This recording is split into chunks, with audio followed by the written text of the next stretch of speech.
Hello, beautiful people. Sending nothing but love, peace, and positivity your way to all my friends, family, and frenemies too. I know it's been a minute since I've been on. Just been pretty much going through some things, some challenges, as usual. But the good thing is, when I go through challenges, I know great blessings come right behind it. Been on my downtime, my winter break. Been on auntie duties. Double duties, but it's all good. I was just sitting and eating me some of my favorite plantains, and what else I ate? Some Asian green beans and bean sprout. So yeah, that's kind of my typical meal. If not, I'll probably eat some fried vegetables. But I try not to make it a habit of eating a lot of fried, greasy veggies, because I know there's always side effects to anything you abuse, no matter how much you think is very healthy. I also wanted to kind of give some encouraging words. You know, we all have been under pressure, especially with these man-made holidays. And hopefully everybody survived okay. I know, to me, I'm still trying to make sense of why I felt like it was the most best exciting thing to do, to save up all my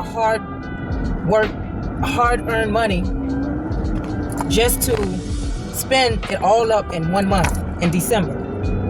You know, and I just felt like I didn't know no better. When you lack knowledge, you kind of do some strange things, you know. And then when I sit up and I look at my account and I'm like, dog, you know, when you have more kids, that's more money you have to spend. So I'm like, dog, I went over $3,000 and my bill's still coming in. I still got to figure out how I'm gonna make sure I cover all the bills that's not gonna go anywhere. But at the same time, my kids smiling because of this subliminal message of Jesus was born in December.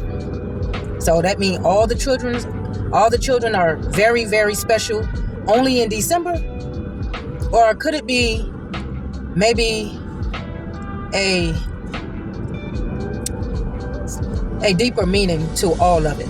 You know, I feel like children are important every single year, every single month, every single day. And no, I'm not saying that it makes sense to have a Christmas tree up every single month, or, you know, spend $3,000 every single month. But to me, it's almost like it's got to be a better way, especially when I know, and I can speak for myself, I know it is very frustrating trying to compete with all the other people in the neighborhood and your kids begging for brand new iPhones and expensive shoes and all these, you know, things that they're trying to match up with based on social media and commercials and friends, you know. And then at the end of the day, nobody really have a support system. Like, no one is going to pay you extra money just because you spent out $3,000 on Christmas stuff, and now you got to try to regroup and recoup and work double and overtime, not just to save up, but also to recoup whatever extra you done spent out. So to me, I feel like it just should be something in place where kids should feel special or should be made responsible to help contribute, other than, you know, coming to you with a whole list of things and putting added pressure on parents. And I guess I'm speaking like this because, you know, I am a single mother now, but not only, I didn't only feel this way and question it before I became a single mom, but I thought about, you know, when I was in a relationship and I had, you know, more income coming in, it still was a lot of pressure trying to figure out what makes the child happy and how not to disappoint the child. But, you know, half of the time, these children don't be thinking about us. They don't even want to help clean up around the house. They don't want to bring home decent grades. They don't have, most of them don't have respect for elders or I'll say adults. So it's like, I don't know. I don't see the hype in it, but if I'm considered the Scrooge or the Grinch, I'll just be that. And that's another thing. Sometimes we try to do things to fit in societal norm, and it's not always meant for us to be like other people. We are individually made, uniquely made. That's why we have different fingerprints. There's a purpose that we need to serve, and it's a reason why we are different and unique in our own way. And it just throws things off when everybody is trying to be like everybody else. Like I said a while back in a few videos ago, my friend was telling me that oh Lord, did they leave already? My friend was telling me that, girl, she's telling me, trying to give me some dating tips. And I'm gonna have to do a part 2. Yeah, like I was saying, many people try to fit you in a box and judge you if you do not stay in that box. And I just want you to understand that you are meant to fulfill a purpose in this world in your own way. Don't let anyone tear you down with their words. And although, yes, words are spells that can trigger emotions within you, when you are going through a spiritual awakening and you build up the stamina and you know who you are and you're grounded, none of that phases you. So, for an example, on my job, my supervisor, my boss, she insisted on everybody participating in the Secret Santa holiday. Now, when you are, enlightened, your mindset is different. You don't think about that type of stuff because you have bigger things to achieve in life. Not saying that you're a goody two-shoe or I'm a goody two-shoe. It's the fact that I would prefer, instead of getting everybody a $5 gift every other day, and there's some people that couldn't even really afford to even participate. They just didn't want to let the principal down. But for me, I would say everybody bring in a winter dish, maybe chili, maybe some Christmas cookies or something like that, and everybody eat together and come together. And that's, to me, an example of collaboration. That's like the first thing that our ancestors did back in the day. They didn't come in talking about no darn Santa Claus. They brought in everything that they gathered, and they hunted, and they sat around and had a feast.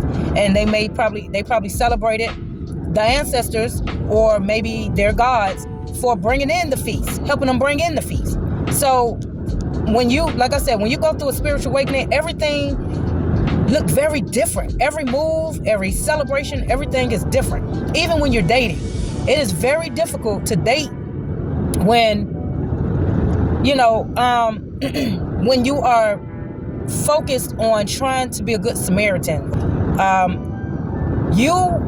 You have the urge to make a difference in the world and contribute in a positive way. And when people that's not awakened, that's on a low vibration, come to you and try to judge you and try to treat you like you all that, like, oh, she think her pussycat don't stink.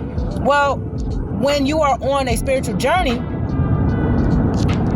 you gotta think higher than the way you used to think. Because if you stay on a low vibration and you try to fit in and support people's way of thinking and doing things, then you're not growing. Then you might as well, put all the crystals away. You might as well put all of the herbs away. You might as well just stay in the church and stay where you at and sit and pray and wait on a miracle to come to you one day.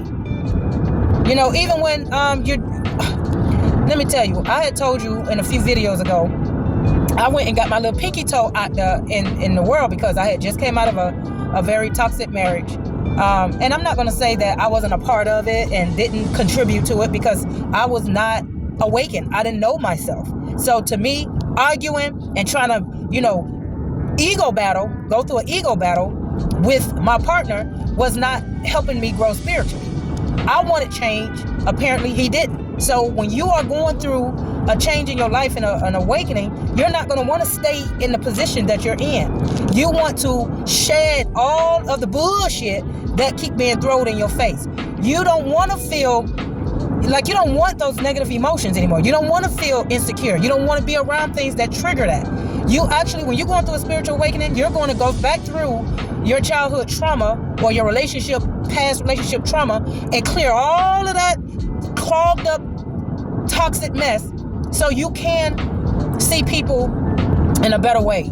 You understand? So yeah, I've been told by people that, I just act like I'm perfect and I don't do no wrong. No, but my goal is, in so many ways, to live a righteous life. If I got to use the Christianized terms, I want to be a holy, Christ-like person. But instead of putting all of my energy into one entity to change my life and to help me repent from my sins, I'm putting all that energy within me, because I know there is a God power that lives within me, and I know I have the ability and the wisdom to start making changes. We are born with the innocence of being a good person. Like I said in a few videos ago, babies do not come out thinking about gaming somebody, stealing from somebody, raping somebody, trying to kill somebody. Babies don't come out with that mindset. That's a learned type behavior. But when you get pulled in the matrix, and then you've been put in a situation where you got to survive for food, survive for wealth, survive for this and this and that, that's when you get pulled down. That's when your chakras get thrown off. But then when you go through a spiritual awakening, that means something terrible may possibly happen in your life. And that's where they use the term, oh, God don't like ugly. No, God don't like ugly, but he ain't too crazy about pretty.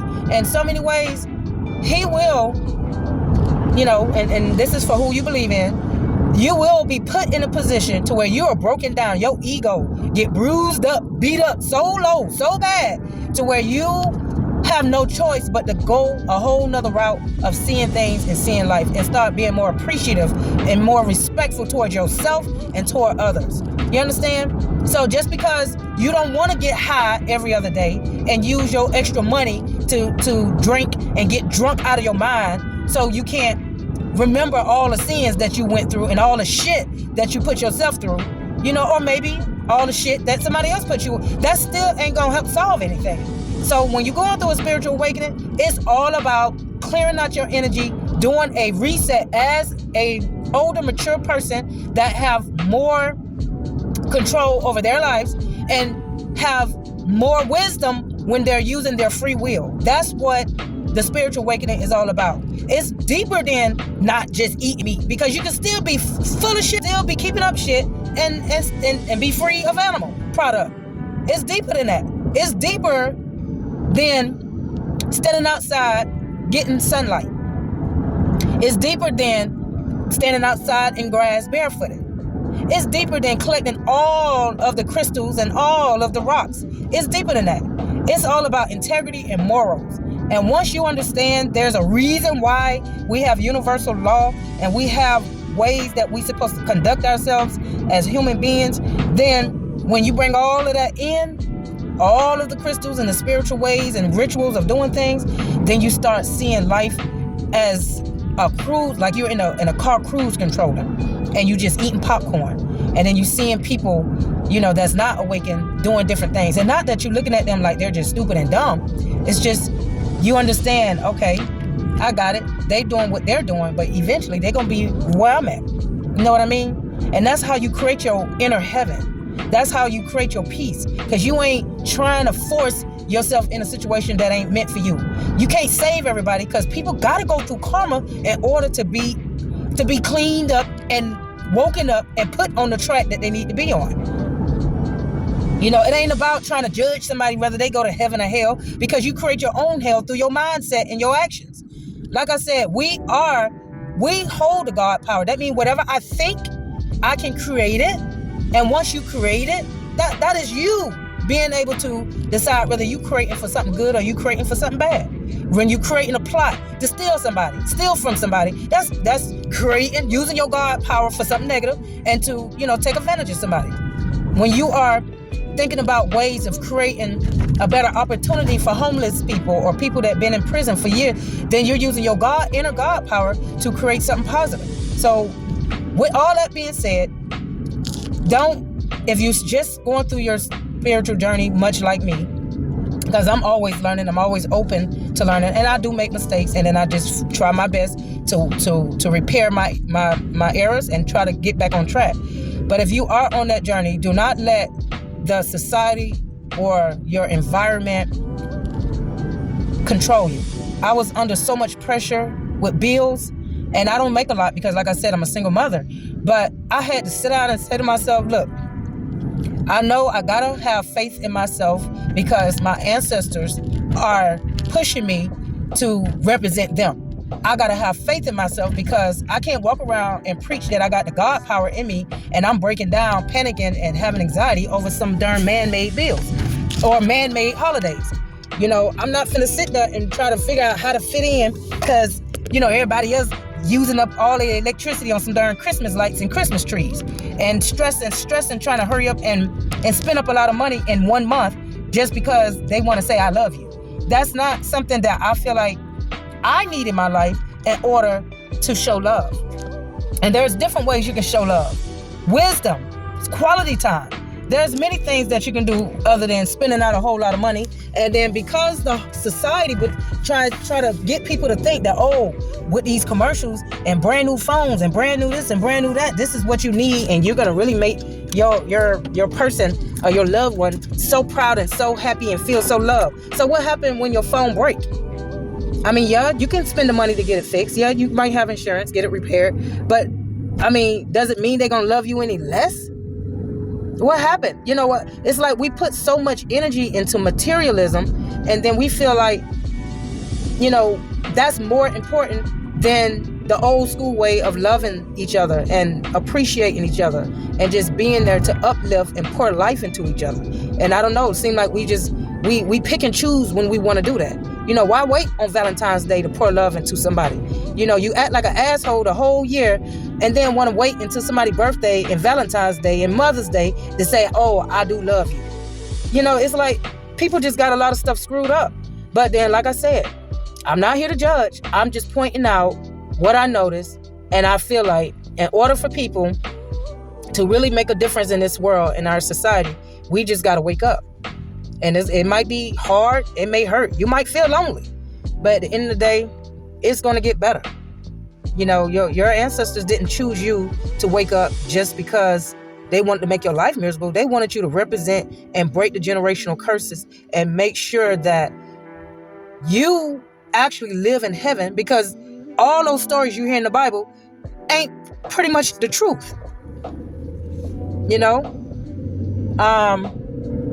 I mean, even when you're talking about hell, if you really want to believe that hell is in the middle of the earth, I mean, yeah, you're going to feel some fire. That's the core of the earth.